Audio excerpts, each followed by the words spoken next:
Hi friends, welcome back to my channel. ఇంకొక వీడియోతో మీ ముందరికి వచ్చేసానండి. ఇదైతే చికెన్ అండి.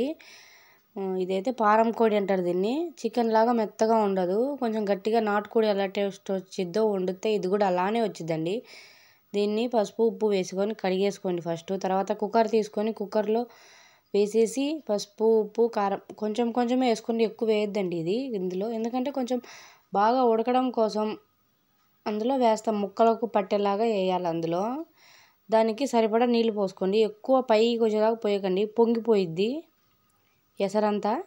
నేను చూడండి కొంచెమే పోసాను. స్టవ్ వెలిగించి స్టవ్ పైన కుక్కర్ పెట్టేసి విజిల్ రానివ్వాలి. ఇప్పుడు అంతలోపు ఉల్లిపాయలు పచ్చిమిరకాయలు కొత్తిమీర కోసేసుకొని ఉంచుకుందాం పక్కన. అంతలోపు ఈ విజిల్ అన్నీ వచ్చేస్తాయి. 10 లేదా 15 రానివ్వండి, ఎక్కువ వస్తేనే తొందరగా ఉడికిద్ది ఇది. లేదంటే ఒక 10 రానివ్వండి సరిపోయిద్ది. తర్వాత ఒక దాకా పెట్టుకొని స్టవ్ అంటించేసి నూనె పోసేసి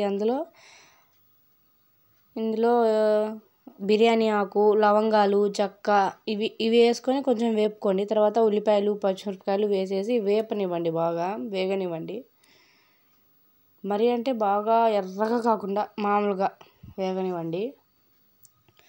అయితే నార్మల్ చికెన్ అయితే తినకూడదనండి, ఇదైతే తినొచ్చంట, బాగుంటుందంట. అదిగో చూడండి వేగిపోయినాయి. ఇప్పుడు ఆ ఉడికిన చికెన్ అంతా తీసేసి ఇందులో వేసేయండి. వేసేసి కుసేపు ఉడకనివ్వండి. ఉడికిన తర్వాత కొంచెం ఉప్పు కారము వేసుకోండి. అంటే మీకు అందులో కొంచెమే వేసింటాగా, ఇప్పుడు మళ్ళీ ఇంకొంచెం వేసుకుంటే అప్పుడు ఉప్పు కారం అన్నీ సరిపోతాయి. బాగా ఉడకనివ్వాలండి.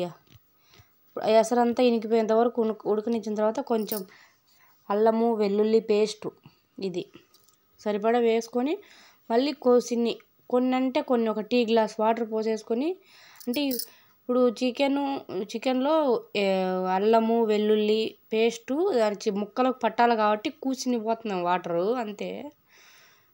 పోసి ఉడకనివ్వండి. బాగా ఉడికిన తర్వాత ఒక 2-3 నిమిషాలు తర్వాత కొత్తిమీర వేసేసుకొని దించేసుకోవడమే. కూసేపు 2 నిమిషాలు ఉడకనిచ్చి ఎంతో టేస్టీ వేడి వేడిగా చికెన్ కర్రీ రెడీ అయిపోయింది. బాయ్ ఫ్రెండ్స్, మళ్ళీ నెక్స్ట్ వీడియోతో